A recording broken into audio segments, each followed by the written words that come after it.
Welcome back to the Oli Iovino story. It is I, Vinny Falassi, bringing you the story of a five-star quarterback from Garfield, New Jersey, my best friend, Oli Iovino. And to kick off today, I've interviewed Oli and asked him some questions about his season, his career, just about him in general to get to know him better. As we've already recapped the first 3 weeks of the senior season, we have 6 more weeks plus playoffs to go in football. Firstly, I asked Oli, how do you become a 5-star player? He says, no one becomes a 5-star alone. It's a lot of effort from a lot of different people, teammates, coaches, family, support, whether that's friends, family, those players, those coaches, teammates, etc. It takes more than one. There's only so much I can do as an individual to get myself to be better. I can watch the tape by myself. I can go to the gym by myself, but it really does take everyone at practice making me better. On the field, in the classroom, off the field, and other various mediums. It takes way more than just me. If it was a me award, then I wouldn't really be going after it so much. I play to win. The 5-star recognition is awesome. It's great. It's really cool to be recognized as one of the best players in the nation, but it isn't everything to me. It isn't the only reason I put my pads and helmet on. I put them on the same way as everyone else does. From my receivers to you, Vinny, who, no offense, doesn't play all too often. We put our pads on the same exact way. I'm just going out there trying to win, and the individual stuff just follows. But again, to reiterate, you don't become a 5-star alone. It's coaches getting up earlier than I do to get the field ready. Everyone who goes to the gym and as a group, and the trainers that help us out, those guys get a whole bunch of credit. The parents, my parents, and all the other parents who come and support at the games, get us to practice when we were younger, before we had our own cars and transportation, all of that. That is what makes someone a 5-star. I then asked him, what defines you as a person? He said, well, right now, what defines me as a person is how I treat others. And he said, being a quarterback is fun, but I'm not just a quarterback. Yeah, I enjoy it, but that isn't who I am. I'm a person. I'm an Iovino.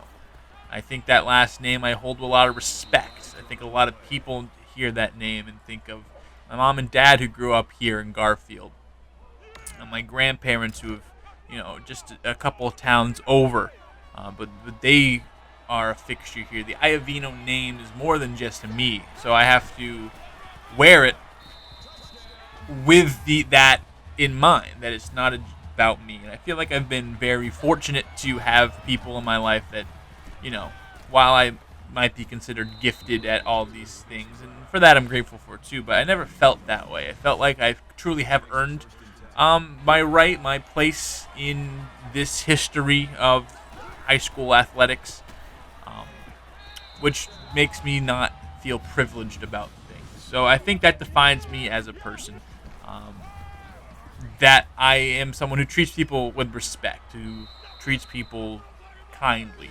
And that's way more important to me right now than being a 5-star quarterback or a player on the baseball or basketball teams. I think that is way more important to me.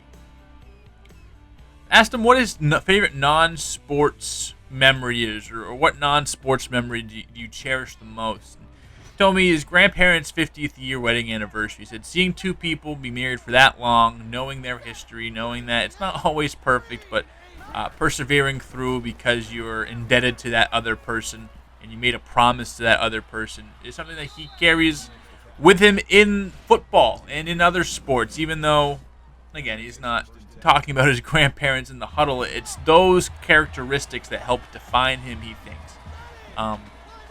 He told me that, again, seeing those two people stick it out for that long makes me in the fourth quarter when I'm tired, I want to give up, know that, hey, I'm indebted to all these other guys on the field. My linemen who have been blocking and been playing just as many snaps I have. My receivers who have been running up and down the field way more than I have. If they can stick it out and they can be here on this play, just like my grandparents can stick it out for all those years, then I can stick it out as well. And that's something that I truly hold near and dear to my heart, and something that I'll never forget. I asked him what his next step was. What's his next step for you, Oli? Right now, you've been getting recruited by so many different colleges. You have scholarship offers by a whole bunch of teams that you wanted and teams that you might never have thought you were going to be getting looked at. Like, what is the next step? He said he doesn't quite know just yet. He really is focusing on these games early in the during his season, and it'd be unfair to everybody else if he was focusing on the offers that he has gotten if he wasn't focusing on what that team needs for him this week to win a ball game. He says, well, he did say that it is pretty cool, though, having teams like Rutgers, Texas, Notre Dame, three teams that he told me personally that he was kind of in his non-official top three. Those are his top three schools. And other teams, he's gotten in touch with, Ohio State, Alabama, Syracuse, a whole bunch of teams, the Virginia schools, West Virginia. He's been getting recruited. And he said it's a dream come true. I mean, it feels nice to be wanted, but also he's not really, focusing on that right now. He said when the time is right, the time will be right to call everything out. And that's what he's going to do. So he is not really looking much forward to that next step right now, as he is just trying to focus in on this season. So that was my little interview with Oli Iovino. I also went around and asked some other teammates of his, classmates of his, mentors of his, what they think about him. I asked Coach Spinelli, the head coach here at Garfield High School, what defines Oli more than anything. And he said Oliver is a leader, and it's one of those rare abilities to lead a group of men, a group of people.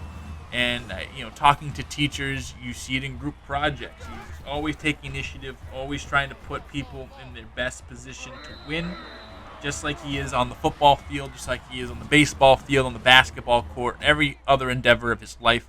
It's a rare trait, and I feel like everyone wants that from a quarterback, and everyone even puts that on a quarterback who maybe hasn't even earned it yet, but Oliver has earned it. Coach Spinelli goes on to talk about orchestrating team practices, orchestrating team meetings out of practice events, and those team bonding things that you see from teams. Oli is the guy who is doing that. And he and Coach Spinelli have a very special relationship, and they love each other, and they push each other to be better. He says that I give Oliver free reign. If I give you a call and you see something different, I trust you. And we've seen multiple times this season, we throw on the goal line a pass, or in a short yard situation a pass, and we've been throwing the ball forever because we have one of the best quarterbacks in the nation. Why not let him go rip it?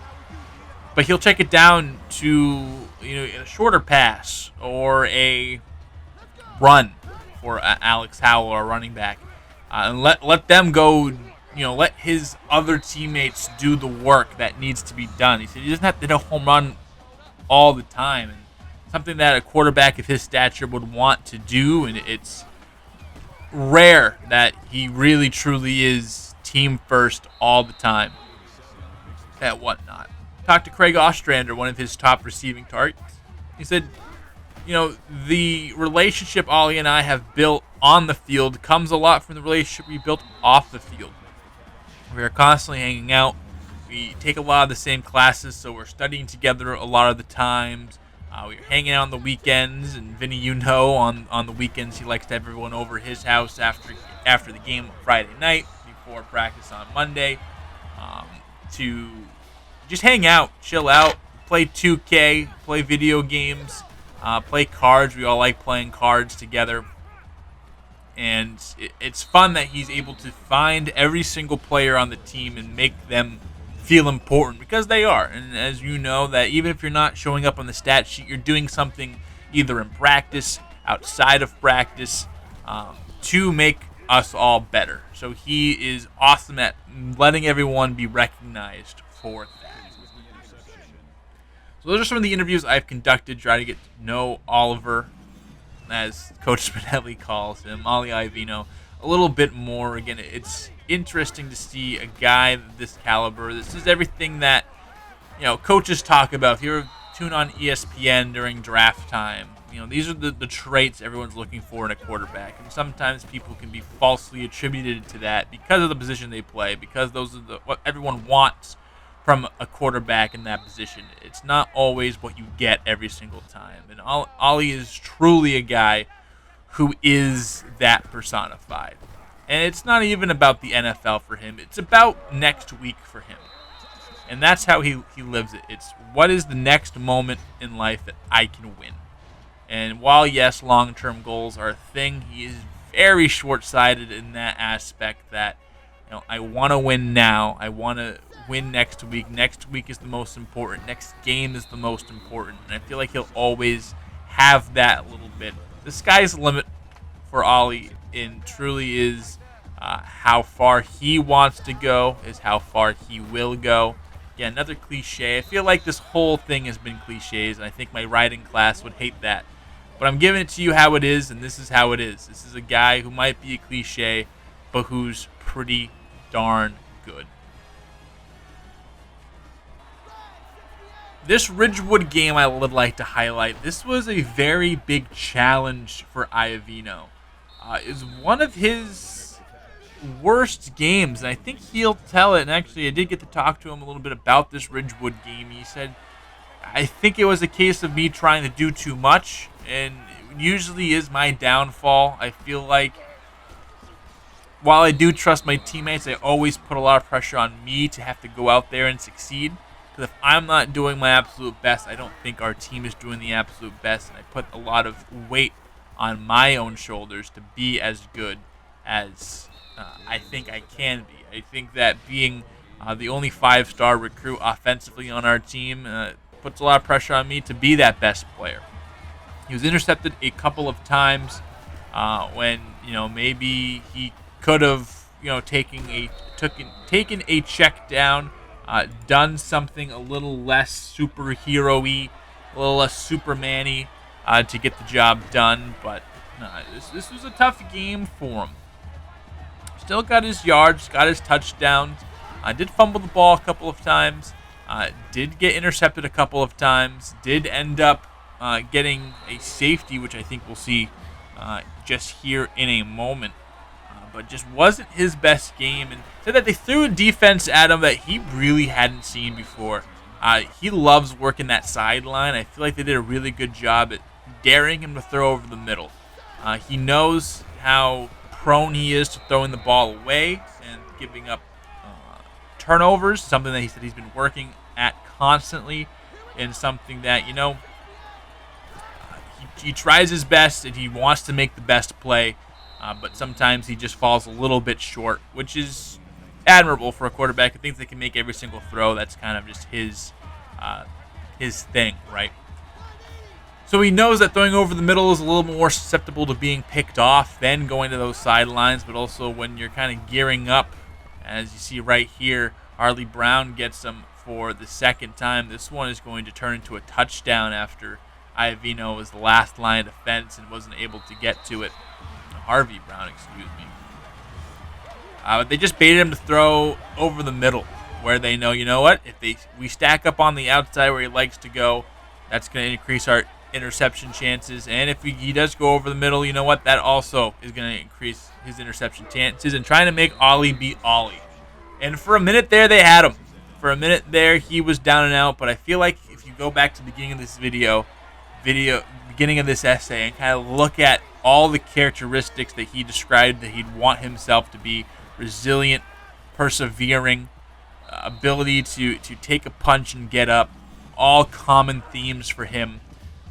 from the interviews, questions we asked, some of the other games we've seen, and that's exactly what it was here.